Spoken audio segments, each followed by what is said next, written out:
Tech Hub for a smarter you.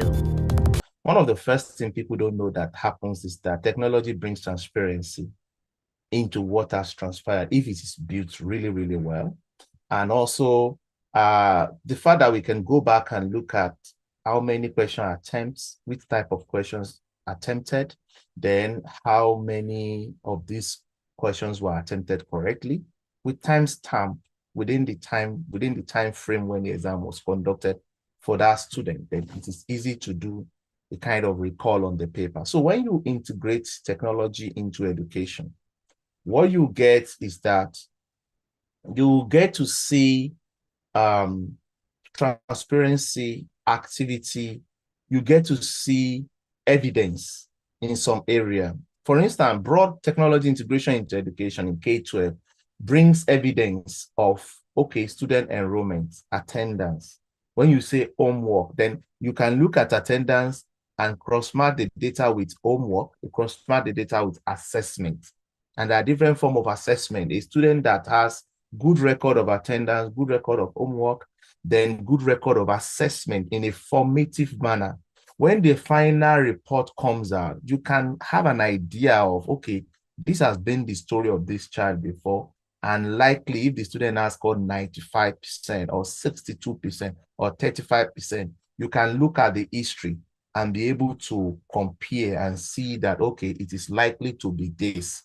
But if it is brick and mortar, everything is pen and paper. What has been happening over the years is that schools will open in September, and a lot of schools will still do that in September.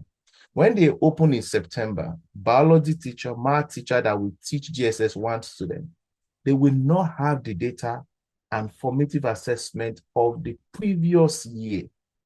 So they don't even know where students are struggling. So they pass them to GSS2. And SS1 biology teacher, we pass them to SS2. Then the person that will take them from there will not see topics where students are struggling. They just continue as if nothing has happened before. There's something we call prerequisite during our days. That is what is still valid today.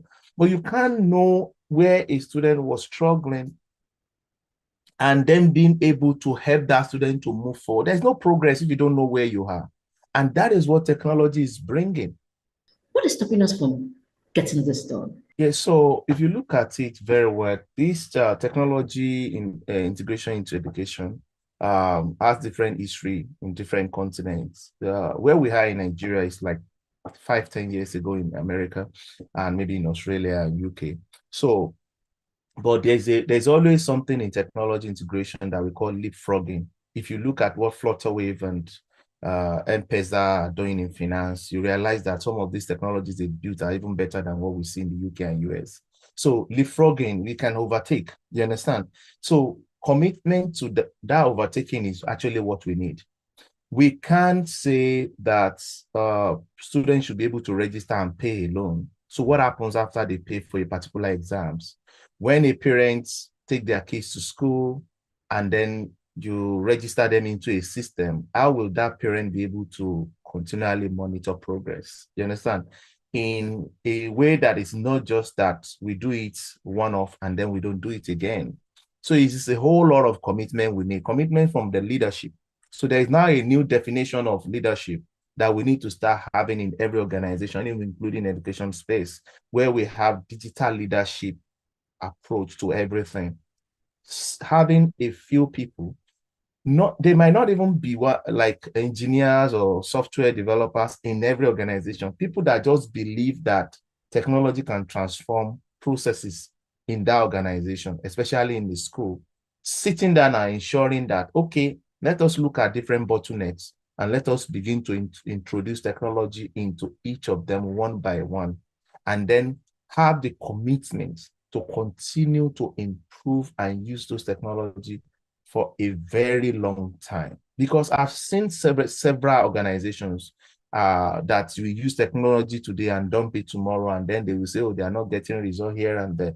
If you are not getting result on technology, there should be a periodical review and then how to make things better. So it is a whole lot of commitment that is required, but it has to start from the leadership, and it has to be something that the best hands are selected to build this technology and create the regulations around them, legislations around these technologies that are built in a manner that you even assemble the best of the brains, the best of the companies doing this over the years to build this technology in a way that can scale. The moment we don't build the right technology, the moment we don't have the right commitments, we are impacting some life negatively. And then, you know what?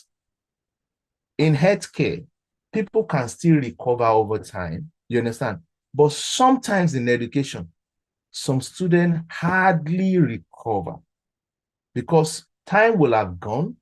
So what a student is supposed to know between age 0 and 5, if they don't know it, they will struggle in life. And then it goes on and on and on like that. And they come back to come and affect the society. You know, there's a particular report from United Nations, UNESCO, and UNICEF about, you know, global crisis on learning, which we call learning crisis. The learning crisis is also called learning poverty. And what it means is that, shockingly, even before COVID-19, 600 million students go to school globally, and they are not learning anything. And teachers stand in front of them every business day to teach them, but they are not learning. And it is so severe that parents hardly know. The teachers themselves, they don't know. And this is a big challenge. And the percentage over across different continents, in Latin America, I think around 70%, in America, around 50-something%, in Africa, about above 80% of students go to school and they are not learning. And that is even about those that actually go to school, either public or private school. So we have to leverage technology to start exposing evidence of learning. Even before a student will go and fail WAEC, we should know from data that this student is likely going to fail. Even before a student will pass WAEC, we should even know that this set of students from this school, they are likely going to have the best score, even if they have not written the exam, because data is there. We're able to know topic by topic on weekly basis, performance and progress of students. We have idea of students with tendency of falling behind, and we are isolating them for a coaching so that they can meet up. But data is the only way that we can have this insight, and there is no way data can come without the technology. And there's no way the technology will work without consistency and improvement. And we cannot have consistency and improvement if there is no leadership, digital leadership, governing this. What are the people in the village? What are the people who, don't have that economic prowess to, embrace technology? I've been to inner rural areas where there is no lights, you understand? But I'm really, really shocked that people still use WhatsApp. People still get SMS. Do you get a point? If you can use WhatsApp and you can get SMS, you can make call, then there's no way this technology should not get to you. It now depends on those that are taking decision to know what to build. You understand? There's a way you can build technology and not think about equity. And you can build technology and consider equity. Equity will make you to go extra length to say, if everything is fine on the web, if everything is fine on the app, how about people that are still leveraging 2G and 3G network in all these rural areas? How will the app serve them?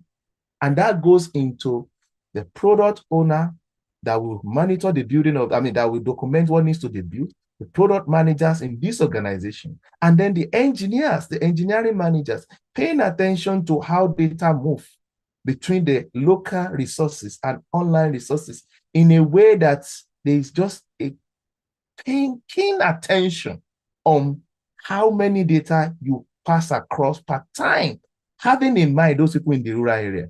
And at the same time, what about even leveraging SMS? I've seen how some of these technology are built because we have built it before. So I know definitely that people in the rural area, people that have low income, that are able to use WhatsApp and SMS, they can also be a part of this thing we are talking about.